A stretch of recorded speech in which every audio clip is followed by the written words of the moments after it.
You can listen to The Professional Left wherever you get your podcasts, on Netroots Radio, or at our website, proleftpod.com, where you can also contribute to this podcast.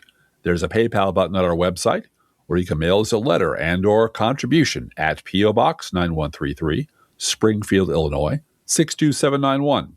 This is the podcast for the week of January 16th, 2026. It's not safe for work. Recorded live from the Cornfield Resistance, where sometimes it's best to stand back and let Jared Moskowitz cook. By the way, the head of the Oath Keepers is here with us in the audience. Stuart Rhodes is here today.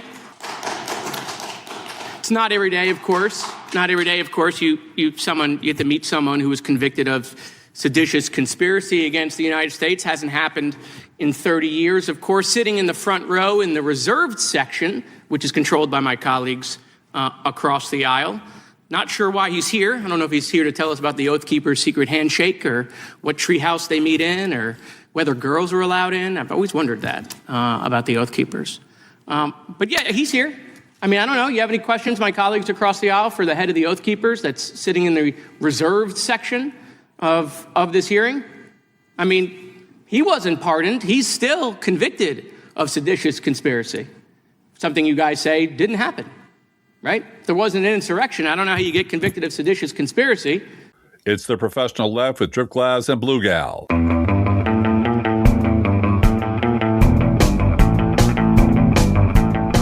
Now, we're going to start off with some sad news that I know many of you may have heard already. Mm-hmm. My dad passed away last Friday, January 9th.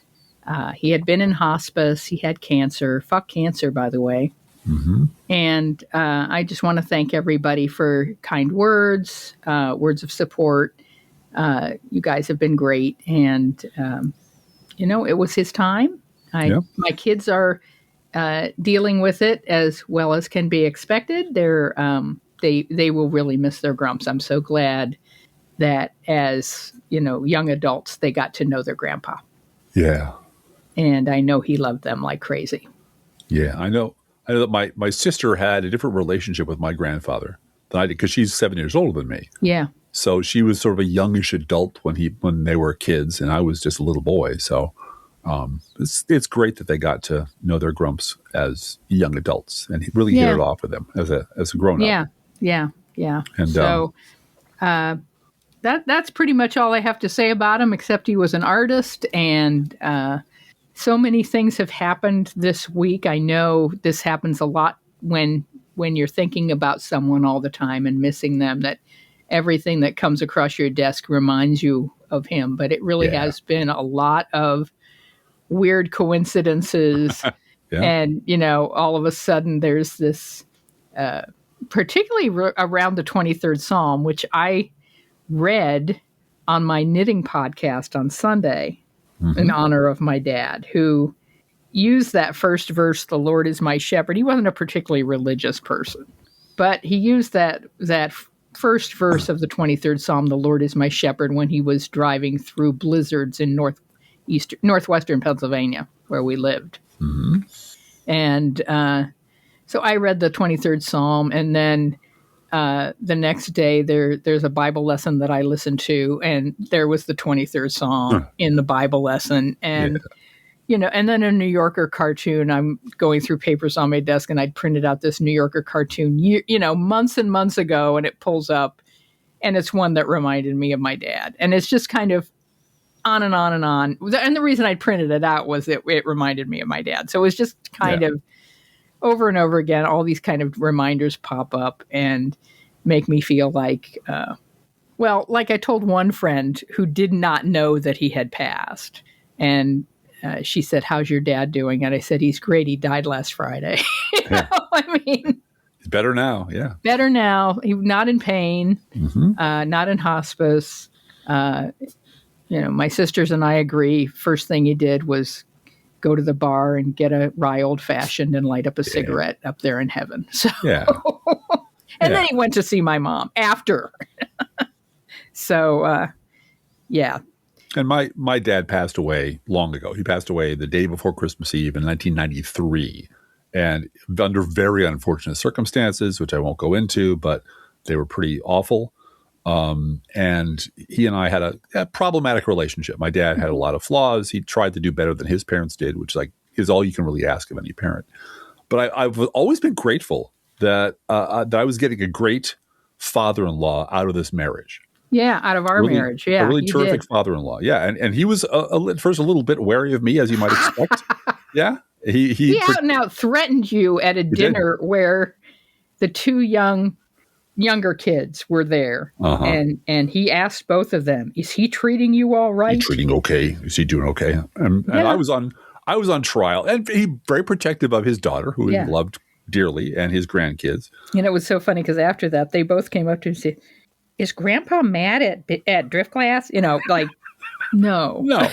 Grandpa's doing what? He's busting his chops. Yeah, and I busted him right back after a little while later, a few months later. Yeah. Eventually, we got to know each other. A Renaissance man, a man of many talents. He recites the preamble to the Canterbury Tales in Old English, in High English.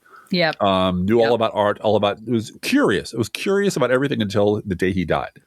Was just reading constantly and enjoying himself, and a great artist. And we were both men of Chicago. Mm-hmm. So eventually we hit it off. We hit it off really well. I got a really nice, lovely dad vibe from him that I hadn't really felt in a very long time. And you were his son. I mean, he didn't have any boys. So you were the one who he could do the puzzle with and talk about Chicago and talk about literature. Yeah. And mystery stories and so forth. And I would understand. I would understand what he's talking about. Have radio voices. You know, everybody says, you marry your dad. It's like, well, I got to tell you. 80%, 70%. 80%. I married my dad 80% in this sense. A great good man, and had a glorious shock of hair until the day he died. Way more hair than you have had lately. Yeah. I asked him, in your will, just leave me your hair. Yeah. He had thick hair. He really did. Great guy. Really great guy. Yeah. Anyway, thank you again for everybody for your kind wishes. And so many people have been going through this lately. Hal Sparks and has done a lot of shows about losing his dad, and that's been very helpful to me. Yeah. And so, I just want to thank all of you for your kindnesses. There's also some housekeeping. I mentioned this briefly on Bob Seska yesterday. Some housekeeping that we expect will not seriously affect our podcast schedule going forward. I'm taking a pay cut and leaving Crooks and Liars, where I have worked part-time for 18 years, for a day job. I'm going to be working Monday through Friday, 8 to 5, for about half the pay, but with health insurance. Yeah. And you guys know that my health insurance bill for me and youngest child who's in college went up to $2,561 a month. Mm-hmm. And that's not sustainable. And then, as I applied for work and looked at the benefits and so forth, I went and realized I was paying almost $700 a month with subsidies. Yep. And I'm exhausted. I'm just exhausted by the amount it costs to try to be independent of a day job and pay for health insurance. It's just too much. Yeah. And so just as a brief aside, one of the things that was supposed to be one of the benefits of the ACA before Republicans took a meat axe to it was portability. Yeah. You could start your own business. You could leave the job you hate and take your healthcare with you, and it would be affordable wherever you went. No preconditions, no nothing like that. Yep. Right. And when you axe off parts of it, as a whole, it worked, keeping everyone covered so that there was a large pool, so that there were healthy people supporting that pool. And now we have only people who absolutely have to have health insurance or they'll die. Mm-hmm. And, that's unsustainable, just unsustainable. And I can't wait for Congress to do something about it anymore. And I'm just not going to, because there's the lack of justice in this. Mm-hmm. I'm over it. So, as I said, I'm taking a pay cut, and it's about half the pay as I was making at Crooks and Liars working a half day. Yep. Hourly rate is about half. And that said, I'm not paying $25.61 a month for health insurance. So Yep. I also want at this point to thank a small number of very generous souls who provided absolute over-the-top donations over the holidays so that I could afford to pay for health insurance in January and until this job kicks in. Yeah, I will be starting work full-time in February. Mm-hmm. And I am going to let Carolee, who is my work partner at Crooks and Liars, speak for me on the emotional end of things. This is Carolee on her podcast called Momocrats, and I have been on Momocrats before. Mm-hmm. It's a very good podcast. She was on this week talking about what happened, how I came to have to leave Crooks and Liars. And so here is Carolee on Momocrats. Speaking of the subsidies for a minute, this is where I am so pissed off. I can hardly stand it. I know, Carolee. I know what you're going to say. So my colleague, my trusted and long time for the last 10 years, right-hand person, Fran, who many of you may know from the Professional Left podcast or from other... She even did a guest appearance on... She was a guest on our show. Right. She's a guest on our show. She's leaving Crooks and Liars. She has to because she can't afford $2,500 a month. And so she found a job where she could get health insurance. And so it's full time. It's, in real life, you have to go and show up at the office every day. And so, she's, after 18 years with Crooks and Liars, she's done as of next Friday. And I'm so about it. Devastating. That is so upsetting. It's taken me this long to get to the point where I can even talk about it because I'm just I'm so sorry. Like we had what I consider to be one of the best partnerships I've ever had working in there. And, we'll get by. It'll all work out. But to have to end it because of the fucking subsidies, because they can't afford the $80 billion. They can't spare $80 billion. They can go drop bombs on Iran. They can go, offer $100,000 person in Greenland. All these things. And by the way, they don't need to do that because they could build bases wherever they want anyway. Yeah. And everything. They can do all these things, but they can't fucking let people have health care. What is wrong with them? And the only other thing I have to report is that, yes, Driftglass and I finally tuned in and are watching Pluribus. Yes. Yes, we did. And we're enjoying it thoroughly. And we might do, a lot more extensive spoilers and stuff because, that's who we are. We haven't done a science fiction university in a while. And no, we haven't. That's considering true. Our new schedule, that might be a way to do something on Tuesday that isn't quite as research intensive. Yeah. But, the way we've been doing this podcast for the past 16 years has been pretty organic. We are, both of us, all day, every day, earlobe deep in politics. Yeah. And we just would talk back and forth during the day about what's going on in the world, what I'm writing about at Crooks and Liars, what you're writing about at Driftglass, and me editing Crooks and Liars and so forth. And then on Tuesdays and Thursdays, that's just been sort of a formalizing of what our conversation is all week. Right. That's right. And so starting in just a matter of weeks, I won't be knee deep in the news cycle hourly anymore. I'll be 9 to 5ing it at my day job, which is not political. Right. And Driftglass will be here doing the prep work, researching the subjects. I'm sure we'll have, pillow talk. When I come home and collapse in the pillow and say, what happened today? Well, Trump did this. Oh, great. Good night. Mm-hmm.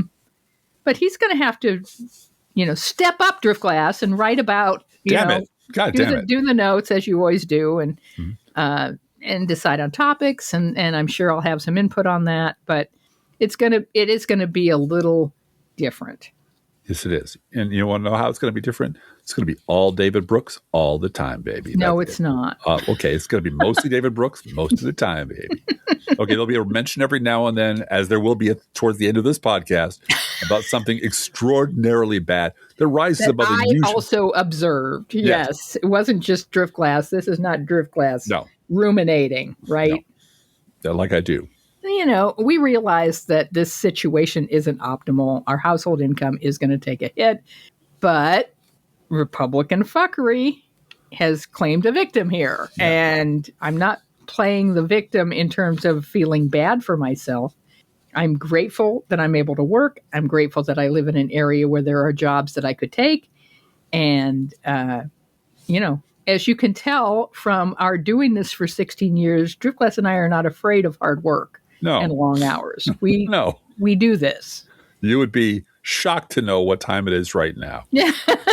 So, and that's because the only reason we're recording so late is because you were on Brad today. Yep. So Brad Friedman's show. So, we are still going to be podcasting twice a week, every week. New episodes will be dropping, you know, in the evening. I can promise you that. And as always, we are truly grateful for you continuing to stick with us and listen to us and supporting our show. Yeah. So thank you for that. Yeah. That's terribly important. And now over to a middle-aged white guy from Minneapolis who has never protested anything before. This is nuts. This is fucking, and you're right in the middle of this shit. What the fuck is going on, dude? This is insane. Have you ever gone out to these sort of things before? Never. I've never protested in my life. My brother's here. He does it all the time. I've never. Yeah. Like I said, I'm far enough away, but close enough, and I sit in my cushy house and look at shit and get mad, and they're just trying to fucking scare people, and, you know, but why shoot people? You know what really pisses me off is the fact that they detain people, cuff them, and then still beat the shit out of them. They tell you it's immigrants, only immigrants. It's fucking anybody. I have friends that got detained, and all they were doing was fucking driving home from work. What the fuck? Sounds like you don't fit the definition of the... No, and I'm not fucking paid to be here like everybody fucking says. What the fuck is that? I gotta work in the goddamn morning, just like everybody else. I'm just here trying to stand up for community, dude. We're all human beings here. I don't give a shit who you are, where you came from, what color you are. It doesn't fucking matter. This is wrong. Yeah, this is very bad. The fascists are losing the disinterested white dude vote. I think that's what you told me. That's what I told you on Blue Sky. Oh, my God, Driftglass. Oh, no. Oh, no. The guy who's never protested before is cursing a blue streak. Yeah, and at protests. At a protest. Yeah. You got him off the sideline. Congratulations. Yeah. Which is probably why Trump is trying very, very hard to give the MAGA meatheads something to say about the murder of Renee Good that will take the edge off the fucking bitch comment made by ICE goon Jonathan Ross moments after he murdered her. Nothing's going to take the edge off of that. Well, no, particularly for women. But he's trying to give MAGA people something to say, something else to say besides that. Yeah. But of course, while at the same time he has to stand behind the fire hose of obvious lies that everyone in his administration began spreading before Mrs. Good's body was even cold. Yep. This is from The Guardian. Quote, Trump says Renee Good probably a wonderful person, but her actions were pretty tough. Donald Trump has defended his administration's increasingly violent immigration crackdown, which that's not what it is, but that's what they say. Exactly. Describing the 37-year-old woman killed by federal agents as likely a wonderful person whose tough actions justified a lethal response. Trump's comments made during an interview with CBS News after touring a Ford plant in Dearborn, Michigan, came as tensions continue to rise in Minneapolis days after an immigration and customs enforcement agent fatally shot Renee Good at the wheel of her SUV on a residential street last week. The administration characterized the incident as an act of domestic terrorism, accusing Good of being a professional agitator. Video evidence and local officials have sharply contested that narrative. Jacob Fry, the Minneapolis mayor, described the killing as a reckless use of power and told ICE to get the fuck out of Minneapolis. The administration has responded by expanding its enforcement operation in the Twin Cities, part of a broader immigration crackdown that has targeted Minnesota's Somali community. Meanwhile, the Justice Department has signaled it will not open a criminal rights investigation into Good's death, a sharp break from historical precedent. The administration has also moved to block state investigators from accessing evidence, asserting that Minnesota has no jurisdiction over the killing of its own citizen by a federal agent, unquote. Yeah. But of course, you know who the DOJ is investigating, right, Blue Gal? Yeah, this is from the New York fucking Times. Quote, 6 prosecutors quit over push to investigate ICE shooting victim's widow, unquote. Just it's all a show for Fox. It's just all a show for Fox. It's utterly, the grieving widow is the person they're going to go after. They're going after. So why are they doing this? They have to find bad things about her so that they can make this a conspiracy against the ICE agent. Right. That's where we're going with this podcast. Yep. Which is, answering the question, why are they doing this? Why was the immediate reaction of these ghouls to go after the grieving widow of the woman they just murdered? For the same reason, the fascist reaction to 2,000 ICE thugs they already have running wild in the streets of Minneapolis was to send another 800 ICE goons to make things worse. For the same reason, Trump announced yesterday, quote, if the corrupt politicians of Minnesota don't obey the law and stop the professional agitators and insurrectionists from attacking the patriots of ICE who are only trying to do their job, I will institute the Insurrection Act, all caps. Thank you for your attention to this matter, President DJT, unquote. And it's for the same reason they use lawsuits and threats to bring CBS to heel and install a Trump-friendly puppet like Barry Weiss to run the place.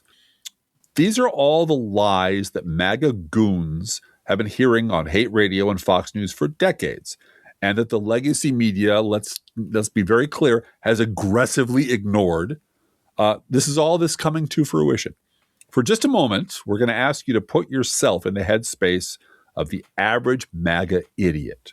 Because before hate radio and Fox News, you might have been listening to Bob Grant or Joe Pine or read Westbrook's Pegler or some of the trash that the early Regnery press was cranking out. But after Reagan killed the Fairness Doctrine in 1987, Rush Limbaugh almost immediately went national in 1988. So you, MAGA persons, have been sopping up conservative media for nearly 40 fucking years. It's why you wept and cheered when Trump awarded Limbaugh the Presidential Medal of Freedom during the State of the Union address in the year 2020.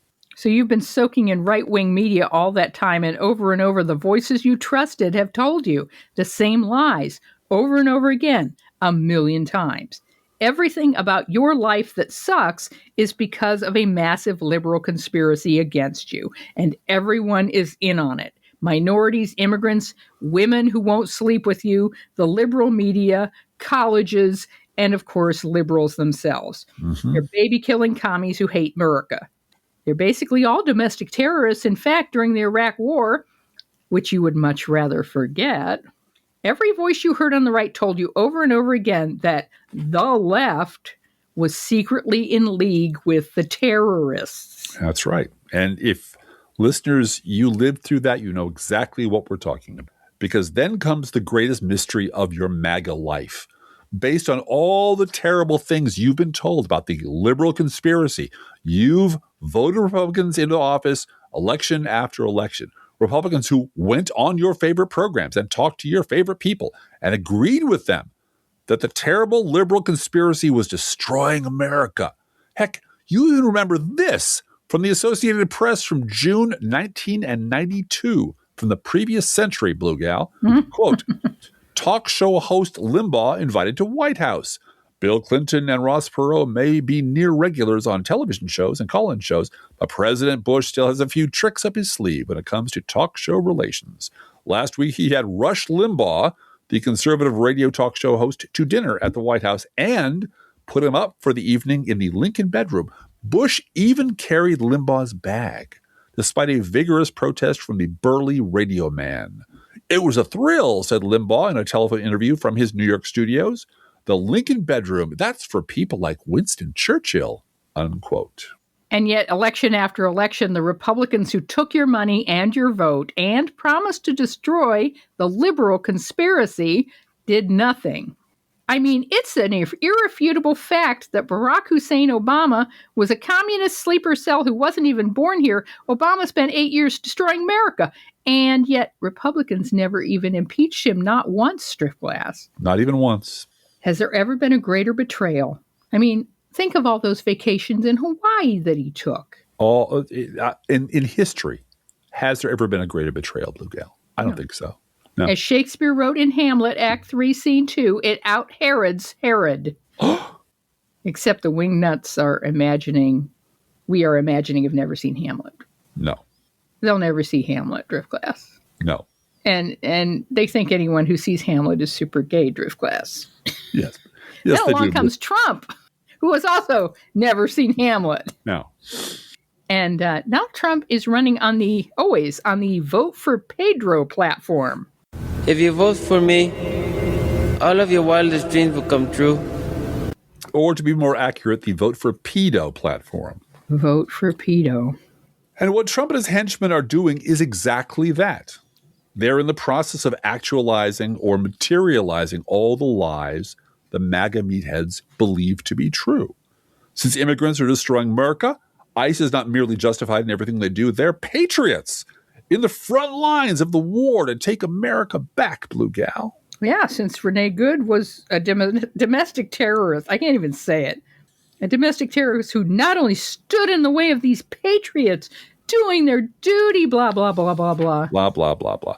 And since Renee Good was a domestic terrorist and agitator, and obviously part of the liberal conspiracy, it just makes sense to go after her co-conspirators, starting with her very disrespectful lesbian partner, Blue Gal. It only makes sense. It's only logical. And since this liberal domestic terrorist conspiracy is duping more and more people into believing that ICE patriots are the baddies, it only makes sense to flood Minneapolis with nearly 1,000 more ICE patriots and warn the liberal politicians that if they don't come down hard on these liberal domestic terrorists, Trump will have no choice but to invoke the Insurrection Act. And you know who one of the villains is behind the liberal conspiracy is the liberal media, Blue Gal. And since the only reason the liberal domestic terrorist conspiracy is able to dupe people into believing their lies is that the liberal media is part of the conspiracy. That's why the Trump regime has to come down really hard on the liberal media. They have to soothe them into silence. They have to defund PBS and NPR. They have to gut commie propaganda like Stars and Stripes magazine. Yeah. No kidding. That's so commie, that Stars and Stripes, but they are. Thank goodness Donald Trump's tamping down on that communism. Pete Hegseth is on the job, Blue Gal. It's why this has happened. This is from the Associated Press, October 22nd, 2025. You probably already know about this, but it's part of the pattern. Quote, after others departed, Pentagon announced new press corps filled with conservative news outlets. Several conservative news outlets said Wednesday they had agreed to a new press policy rejected by virtually all legacy media organizations and will take their place in the Pentagon to cover Defense Secretary Pete Hegseth and the U.S. military. The new Pentagon press corps will include the Gateway Pundit, the stupidest man on the internet. Stupidest man on the internet, Jim Hoft. Oh my gosh. The National Pulse, Human Events, podcaster Tim Pool, who's got to make up that missing Russian money somehow. Missing Russian $100,000 a week. Or his side piece will leave him. Uh-huh. Just the News, website founded by journalist, oh man, is that stretching that word beyond the breaking point, John Solomon. Frontlines by Turning Point USA. And, of course, Lindell TV, run by MyPillow CEO Mike Lindell. The Pentagon's announcement came less than a week after dozens of reporters from outlets like the New York Times, the Associated Press, CNN, and the Washington Post turned in their access badges rather than agree to a policy the journalists say will restrict them from covering news approved by Hegseth, unquote. And it's why this happened from Salon December 5th, 2025. Quote, Trump is dragging the White House press corps into the gutter. I guess the barrage of lies and insults aren't enough. Now Trump wants the media's complete submission. Never forget, each and every week, Donald Trump gets worse. His regime is a ladder into a bottomless pit. a place that, as Hunter S. Thompson once said of journalism, is a cruel and shallow money trench, a long plastic hallway where thieves and pimps run free, and good men die like dogs. In the latest round of professional malfeasance, the president's sycophants in the communications office have launched a media bias portal on the official White House website. They are encouraging people to give them tips when the public believes a member of the press has produced fake news. Naturally, and this is the salon writer writing, naturally, I took the opportunity to fill out the page and offer to the White House a tip that its own communication staff is publishing fake news. I wonder how long I'll be waiting for a response, unquote. Yeah, all lies, all the time, every day. And it's also why this happened. This is from the New York fucking Times yesterday. Quote, FBI agents searched the home of a Washington Post reporter on Wednesday as part of an investigation into a government contractor's handling of classified material, a significant escalation in the Trump administration's tactics in seeking information from the news media. It is exceedingly rare, even in investigations of classified disclosures, for federal agents to search a reporter's home. A 1980 law generally bars such warrants from reporters' work materials unless the reporters themselves are suspected of committing a crime related to the materials. Washington Post reporter Hannah Nathanson has spent the past year covering the Trump administration's efforts to fire federal workers and redirect much of the workforce towards enforcing his agenda. Many of those employees shared their anger with her, frustration, and fear that the administration's changes. Pardon me, let me state that again. Many of those employees shared with her their anger, frustration, and fear with the administration's changes, unquote. And it's worthy of note that it took Bezos' paid editorial staff at the Washington Post almost an entire day to come up with a response to this violation of their own reporters' First Amendment rights. Yeah. Ben Bradley, it's not. No, not even close. Not even close. Remember, the MAGA morons' belief in a massive, all-encompassing liberal conspiracy is the lie that has shaped their entire lives. The central organizing principle of their political beliefs, the scaffolding that holds up all the smaller, idiotic conspiracy theories they all believe. And Trump's promise to break up the imaginary liberal conspiracy is the reason they have remained dog loyal to an openly corrupt, degenerate, lying lunatic. Why facts about prices of meat and groceries just bounce off of them. It's why they're immune to reason, because their lives are going to get better as soon as the liberal conspiracy is destroyed, Driftglass. As soon as Emmanuel Goldstein is tracked down, Blue Gal, and killed, instantly, the sun will rise. Yes. Oceana will win that war finally. Yeah. Mm-hmm.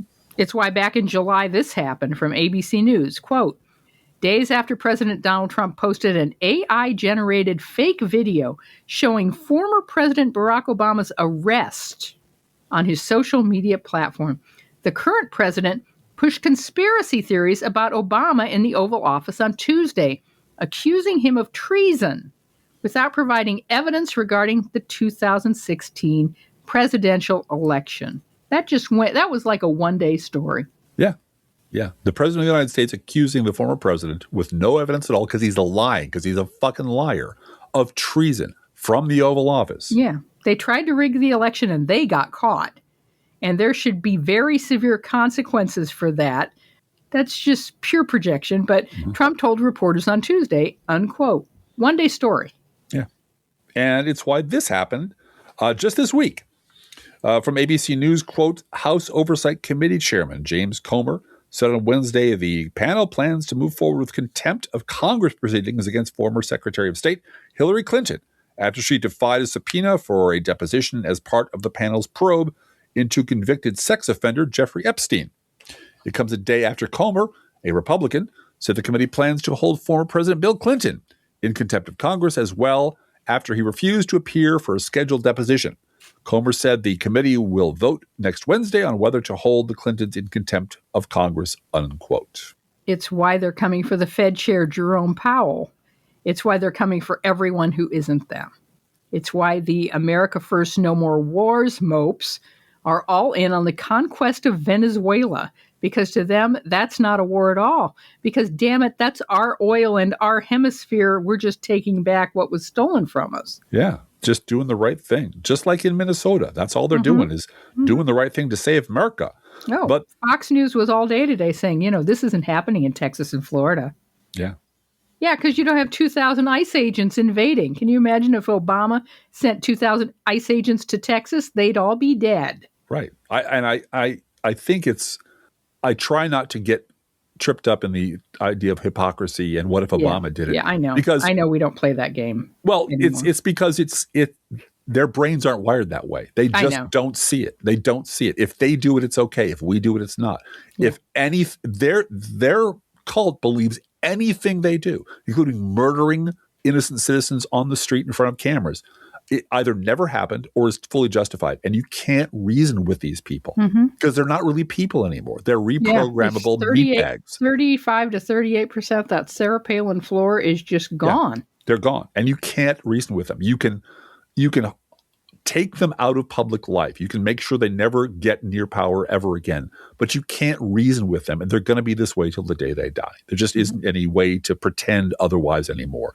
But there is a giant glitch in the Matrix. And that glitch is the Epstein Files, Blue Gal. Because one of the main pillars of the giant liberal conspiracy myth has been that liberals are running a global pedophile ring. And that Trump dragging those malefactors into the light and tossing them in jail was an integral part of the takedown of the giant liberal conspiracy. Except, as is now painfully clear to everyone except everyone except the MAGA morons by now, Trump is one of those malefactors. He's one of the worst of those malefactors, which is why this is happening. This is from the Democracy Docket. Quote, in November, Congress passed and President Donald Trump signed into law, I would add, under extreme duress, signed into law, knowing he was going to break that law immediately anyway, legislation mandating the Department of Justice to publicly release all of the files it has on convicted sex offender Jeffrey Epstein by late December. Remember, this is a guy who could marshal thousands of FBI agents to redact shit. So he has an unlimited workforce to do this work if he wants to. More than 2 weeks past the deadline, the DOJ has released less than 1% of the Epstein documents, and it will continue to be in violation of the law for the foreseeable future, according to a new letter the department had sent a New York-based federal judge Monday. In the letter, Jay Clayton, a top federal prosecutor in the Southern District of New York, said the department has so far published only 12,285 documents, and that more than 2 million documents remain unreleased in various phases of review and redaction, unquote. Since the Trump regime cannot afford to release the Epstein files, because Trump's in them, and since refusing, installing, and lying about it threatens to irreparably break faith with the MAGA cult, the regime needs to double down on every other grotesque abuse of power they can think of. Because invading Minnesota and attacking its primarily white citizens is not only in line with the Trump regime's fascist agenda, they hope it's also loud and violent enough to drown out all of Trump's obvious guilt and broken promises about the Epstein files. They're testing just exactly how reprogrammable their reprogrammable base actually is. Yeah. Yeah. And you can see. And one of the things I think is so significant about this, I think I said this on Bob Cesca yesterday, is Fox is not, except under extraordinarily controlled circumstances, Trump is off of Fox. Yeah. They are not airing what he says anymore. Because he's a drooling madman. Right. Who says crazy shit all the time. And they can't clean it up. And they don't want to get sued again. Right. Frankly. Right. And as this regime gets more reckless and violent, two groups of Americans are having an increasingly hard time keeping their act together, Blue Gal. The both sides do it liars and the local Republican political parties who still have to worry about getting their crooks and liars elected in the fall. If you go now to Google and you type in the words Christine O'Donnell, the first thing that pops up is identifying her as an American politician. And the next thing that pops up is, I am not a witch. I am not a witch. Which was one of the great political self-owns in modern American politics. It was fucking genius. Now, take a listen to the first 5 seconds of a video the Sangamon County Republicans, that's where we live, Sangamon County Republicans are running on their Facebook page. I am not a fascist. I'm not a racist. I'm not a cultist. And I'm definitely not a Nazi. These smiling, clean-cut actors go on to explain that they're really all about freedom and family and God and love. And if you dig a little bit, you'll find the source of this video is from a MAGA lunatic on social media whose Twitter stream is a nonstop, unending open sewer of all the usual MAGA lies and slanders and horrors. And just that Sangamon County, you can duplicate that all over the country. Oh, yeah. Cook Political Report reported on a change in the political wins, about 18 House seats. Yeah. Which are now going from either safe Republican to tie, or I forget what did they toss up. That's what they say. Right, toss up. Mm-hmm. Or going from toss up to lean Democratic. Yeah. The whole country is flipping. Yeah. Well, yeah.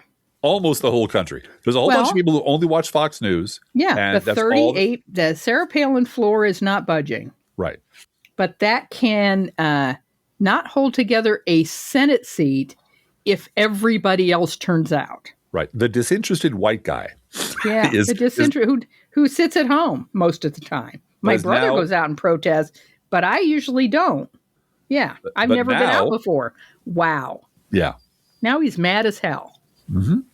This is the corner local and state Republican parties have painted themselves into. They cannot separate themselves from Trump because both Trump and the base will never tolerate disloyalty like that. Mm-hmm. But all those independents whose votes they also need, also non-voters, people who don't turn out are mad enough to turn out and vote you out of office and are horrified by what Trump's brown shirts are doing in Minnesota. Mm-hmm. It's bad. And I was not aware. I was too young to be aware of what was going on in Alabama in 1965, 64, whatever. Yep. I wasn't old enough to know to what impact that seeing children get fire hosed. Yeah. But I imagine what's going on now is very similar. Yeah. We talked about that on the broadcast today, which is the flip around parallel between the Tim Walz's excellent speech and George Wallace's speech. Yeah. Because George Wallace is all about states' rights, defending segregation and Jim Crow through states' rights. And Tim Walz is all about, we like states' rights too, but now the Republicans, now the conservatives want federals to come into the states and murder our citizens and run and brutalize them.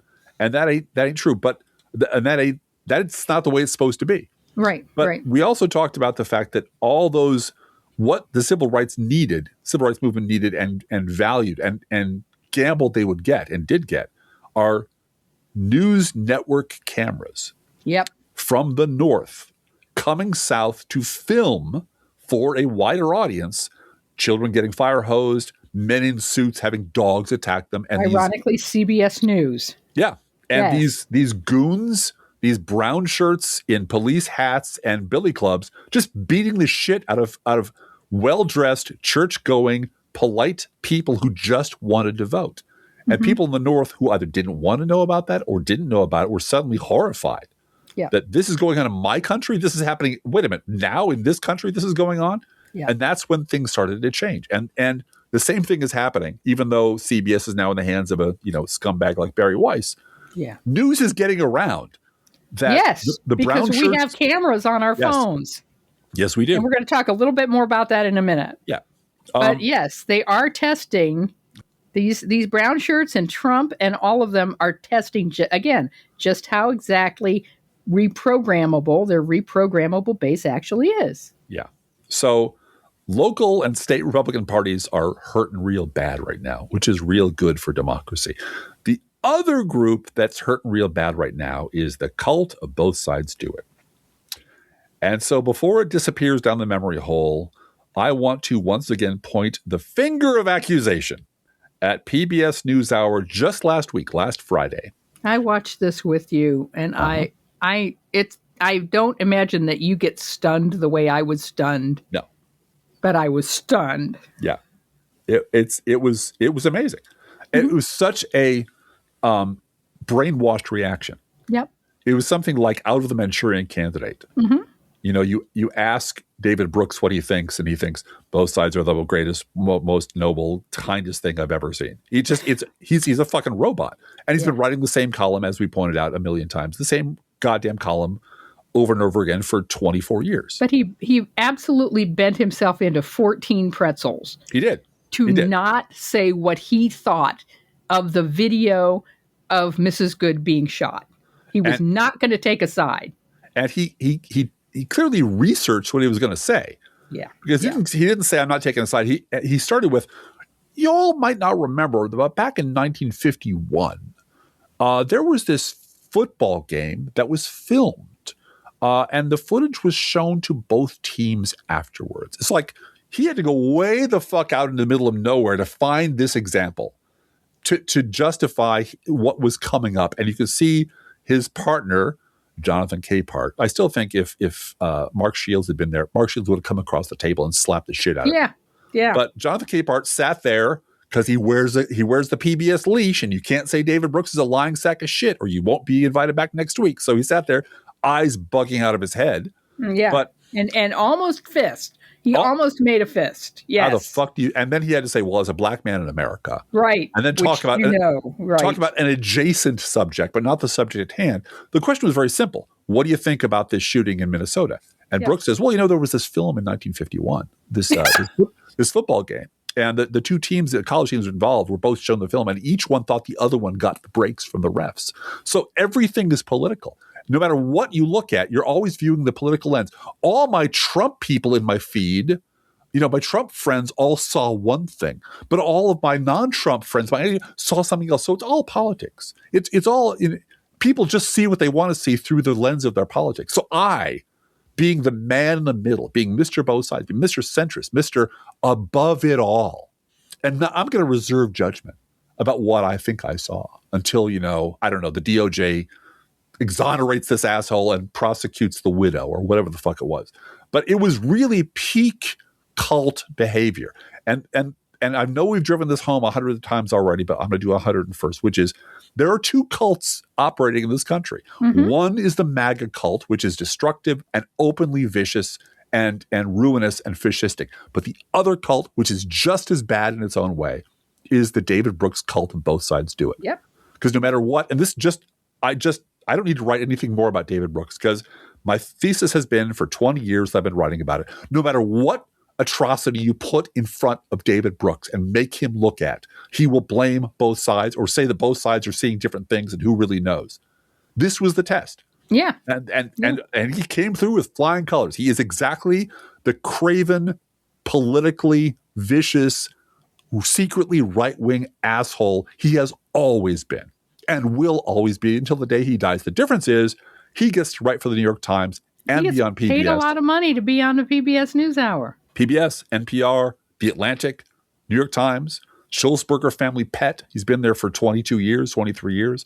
And the fruits of that cult of refusing to blame Republicans for what Republicans do is what is happening in Minnesota right now. Yep. And ending that show after David Brooks lied and said he wasn't going to, you can't believe your eyes because Democrats and Republicans fall under, party lines about how they see this video. So that means nobody knows what the truth is. Right. Everything's subjective and no one really knows anything. It's all just subjective. Mm-hmm.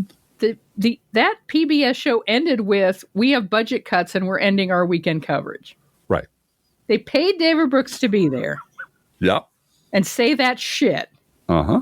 And then had to wave goodbye. I mean, this is personal now because Crooks and Liars has to wave goodbye to me because of Republican fuckery. Mm-hmm. Yep. But guess who gets to keep their job? Guess who gets to keep their seat on Friday nights? And keep their health care. And keep their job at the New York Times. And keep their job at the Atlantic. And they're never going to be without health insurance. No. Not one day. Nope. Anyway, So, that's what our podcast will sound like all the time now that I'm in charge of writing the script. It's going to be that all the time. I don't think so, Driftglass. No, it won't be. I promise. We do want to thank Bob Cesca for inviting us on his show once again, and I assure you Driftglass will continue to be on the Bob Cesca show. It's always a great time. And Driftglass learned that thanks to the exposure of being on Bob's show and Bob putting videos on TikTok and Instagram, total strangers are now diagnosing Driftglass with Trump derangement syndrome. Yeah. So he's got that going for him. Which is awesome. Yeah. Which is awesome. Yeah. And I also want to thank Brad Friedman and Desi Doyen and Digby at the Bradcast for taking Driftglass off my hands earlier today. I heard him giggling. I was working on show art and putting up the internet kitty and all that stuff in my office, and he was out here in the dining room, just laughing it up with Digby and having a great time. There's a fierce debate going on now between not debate really, but a discussion, an enthusiastic discussion about whether or not we keep the mic running after the formal radio, because the formal radio show is an actual radio show, so we can't swear. And you can't swear, and you can't go on blah, blah, blah, because Brad has to keep a tight rein on the script on that show. There's a time limit. There's a schedule. Yep. These are the subjects we'd like to talk about today. And, I wander off track a little bit. So does Digby. But we pretty much stick to the schedule. And it's a wonderful show. They're good company in tough times. Yeah. But we keep but after the show, there's generally like somewhere between 3 minutes and 2 hours of us just like, can you believe? Depending on whether he's got another show to record. Right. Yes. But there's some discussion about let the mic run. Yeah. Clip the rest of that off and make that put it up on Patreon as a paid bonus. I'm telling you. Because that's gold. Digby and Brad and Desi are all very smart people with very deep memories. Well, I'm honored to be amongst the company. Yeah. But we're a very good foursome. Yeah. And the conversation. We crack each other up too. And it's lively, and we know how each other think, and we've all been around forever. We've all been around since the Bush administration and been writing about shit since the Bush administration. Yeah. So there's a depth of experience there and remembering stuff. And I think it would be wonderful to just crack off that last 30 minutes or so that we're talking anyway and charge people an arm and a leg for it. That's what I think we should do. Monetize the shit out of it. No, let's do a news roundup. Yeah, it's about time. This from Governor Newsom's press office. I am not going to say anything about Governor Newsom's podcast today. No. But we'll be getting on that, I'm sure, in the weeks to come. Yeah. But Governor Newsom's press office, quote, a pardoned January 6th rioter has been charged with sex crimes against 2 children. Andrew Paul Johnson was arraigned in a Florida court in October on multiple charges, joining a growing list of U.S. Capitol rioters pardoned by President Donald Trump, who now face new legal trouble, Driftglass. Yeah. This is from Bloomberg News. Quote, Denmark said it still had a fundamental disagreement with the Trump administration over Greenland after talks in Washington. Prior to the meeting, Trump insisted that the United States needs Greenland for the purposes of national security and that anything less than the U.S. control of the territory was unacceptable, unquote. From the Washington Post, quote, Trump gave an auto worker who called him a pedophile protector the middle finger and twice-mouthed fuck you while touring a Ford plant in Michigan. The White House called Trump's response appropriate, calling T.J. Sabula a lunatic who was wildly screaming expletives in a complete fit of rage. No, he wasn't. No. Called him a pedophile protector. Which is and Trump took that personally. It's 100% accurate. Mm-hmm. Ford suspended Sabula, who said he had definitely no regrets whatsoever. A GoFundMe campaign titled TJ Sabula is a Patriot has raised for him over $800,000 so far, unquote. Yeah. And that story pairs perfectly with Adam Kinzinger on social media playing the tone cop. Quote, Dear Democratic politicians, may I make a humble suggestion? No, nobody wants to hear from you. Stop with the constant use of the F word. Not only is it tacky, it loses its impact when you do it so much. And honestly, it looks forced, like you're trying to be tough, unquote. From Politico, quote, Jeanine Pirro subpoenaed the Federal Reserve without seeking approval from senior Justice Department officials. Because she's not good at her job, Driftglass. No, she's very bad at that job. Nevertheless, the former Fox News hostess, now serving as U.S. Attorney in Washington, said she plans to keep pursuing a criminal probe tied to Chairman Jerome Powell's congressional testimony on headquarters renovation cost overruns. Which, unquote. Get back to us about the ballroom, bitch. Yeah, that's the whole point is that they know that this is just hypocritical nonsense. Yeah. It's just Trump's directive that I want all of my enemies, anyone who's ever said a mean word about me, and I want to appoint a new Fed chair so I can reduce interest rates to zero again, which is going to crash the economy. Yeah, but it'll crash it after I get credit for the economy. Yeah. After the sugar high, then we can move on with other things. But that gets us through the midterms. And then I can, hopes. Yeah. Yeah. This is for NPR, January 13th, 2026. Quote, the White House says the Smithsonian Institution must submit materials about current and upcoming exhibitions and events for a review that will determine whether they express improper ideology. Straight up Nazi shit. Yep. In an open letter posted online, the White House said Tuesday is the deadline for 8 Smithsonian Institution museums to submit documentation about current and upcoming exhibitions and programs. The letter says the federal funds for the Smithsonian's $1 billion budget depend on the institution fulfilling the terms of an executive order issued by President Trump last March, in which he stipulated the removal of improper ideology in the museum's offerings, unquote. And from Michelle Goldberg in the New York Times, quote, the resistance libs were right. If people had predicted back in 2024 precisely what Trump's return to the White House was going to look like, Kamala Harris did that. She sure did. I suspect they'd have been accused of suffering from Trump derangement syndrome. Like me, just like me, Blue Gal. Yeah, just like you, Driftglass. Yeah. But the shrillest of resistance libs have always understood Trump better than those who make a show of their dispassion. Tom Nichols. As the heterodox writer Leighton Woodhouse put it on X, the hysterical pussy hats were right. Mm-hmm. Yes, we were. Yes, we were. Of course they were. From the moment he descended his golden escalator, Trump's message, the emotional core of his movement, has been textbook fascism, unquote. Yeah, it's a much longer article, and I've seen a spate of these. You'll never hear it on the Bulwark. You're never going to hear it on in the New York Times. No one's except for in the op-ed column. Except for Michelle Goldberg, yes. But you're never going to hear a general agreement among the savvy people that the liberals are actually right, and the liberals have been right for like decades. Yeah. That's never going to happen. But it's reassuring. The Georgetown cocktail circuit that's never going to say that. Yeah. And hearing, like we said on our last podcast, I think last week, hearing Heather Cox Richardson go on a tear about the both sides bullshit has to stop. Even Heather Cox Richardson recognizes both siderism as bullshit. Yeah, which is, I found reassuring. Yes. Which is great. So there a little bit of sunshine is peeking through the cracks, and I'm always delighted to see it. Don't slather on that SPF 40. Let the sunshine come in and bask in the glow of some people out there realize that knew what we were talking about all along. And just a reminder, a little bit of local news that Darren Bailey is running for governor again. The guy who got his ass kicked all over town and back again by J.B. Pritzker. He's taken another run at it. This is from, and I know we've mentioned that before, and we're going to mention it again because it is a funny way to end our show. It is. Like, I'm going to run for governor again. I'm going to do it all over again. I'm going to make every stupid mistake I made before and worse. This is from WCM Community Media Springfield. Quote, Bailey unveils Doge-like blueprint for Illinois.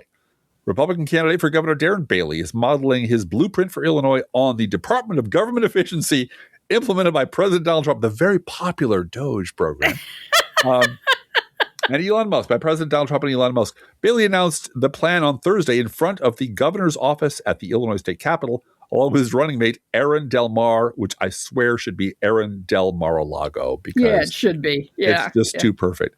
Bailey said his plan would uncover wasteful state spending, but would not include massive layoff of state workers. Unquote. Yeah, they better not. He can't say that in Springfield. Bullshit. It won't. No, but he's never going to be within. He'll be able to take a tour of the governor's office anytime he wants to, like any other citizen. That is the closest this idiot is ever going to get to the governor's seat in Illinois. Yep. And here's the thing.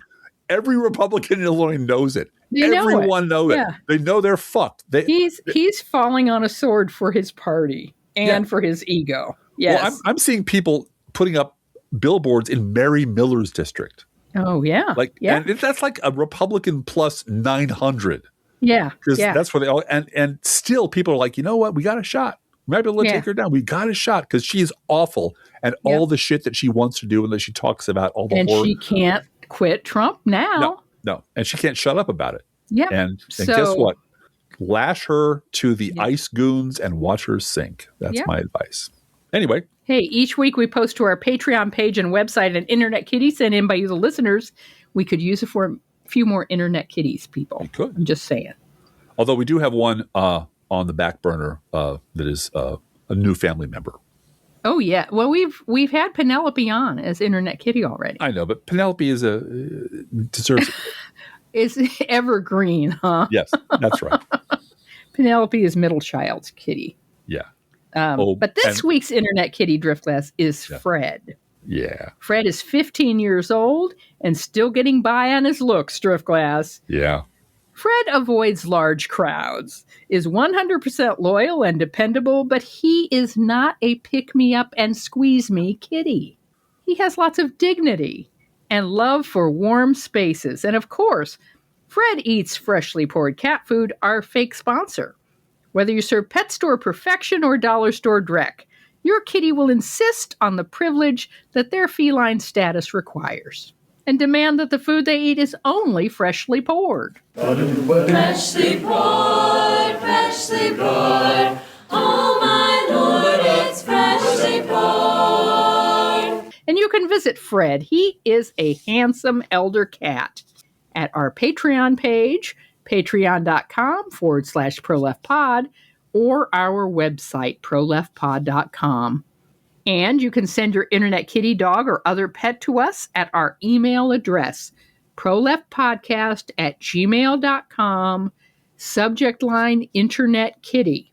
And you can also write to both of us at proleftpodcast@gmail.com. Feel free to write to us. We love hearing from you. Be aware that if you write to us at any of our addresses, we reserve the right to read your email or U.S. Postal Service Go Postal Unions letter on the air unless you say otherwise. And Blue Gal, as you know, I am also an elder cat who's getting by on my looks. And what sustains me in my golden years, Blue Gal, is our gourmet coffee guideline. If you are able to treat yourself to an espresso-based beverage, we ask that you consider treating us to one as well, because this isn't charity. This is how we support the work we do. And as Blue Gal made it clear, this is how we support the work we do. Yeah. If you can spare just $5 a month, we really appreciate it. We'd be very grateful for your support at patreon.com/proleftpod. Or if you prefer, do we have an alternate payment method that people could use? We have Venmo. Venmo, I heard good Venmo things. at ProLeftPod. If you look on the Venmo app for at ProLeftPod, it will come up with a picture of the both of us, so you know it's really about the ProLeftPod. Mm-hmm. And yeah, you can just Venmo us. And it's kind of fun when we get those like odd amounts. Yeah. Where somebody's been paid for lunch or reimbursed for drinks or whatever, and they go, "Oh, I've got $4.71 in my Venmo. I'm going to send it to the professional left." Yeah. Excellent. So, that's kind of a fun way to send us spare change, and it adds up. So thank you for that. Yeah. It certainly does. And if you know any other people with Trump derangement syndrome, perhaps you would consider sharing our show with them on social media. If you love this podcast, introduce it to a friend, especially one with TDS. Thank you so much for doing that, because it helps keep us going. Hey, Driftglass, how are the Internet Kitties doing this week? Well, Blue Gal, the Internet Kitties are so thrilled that Darren Bailey's running for governor again, they almost want to Venmo him $4.12. Let's think about living. Let's think about loving. Let's think about the hooping and the hopping and the bopping and the loving, lovey-doving. Let's forget about the wine and the crying, the shooting and the dying, and the fellow with a switchblade knife. Let's think about living. Let's think about life. The Professional Left podcast is produced and recorded under a Creative Commons license. Copyright DGBG Productions. ProLeftPod.com.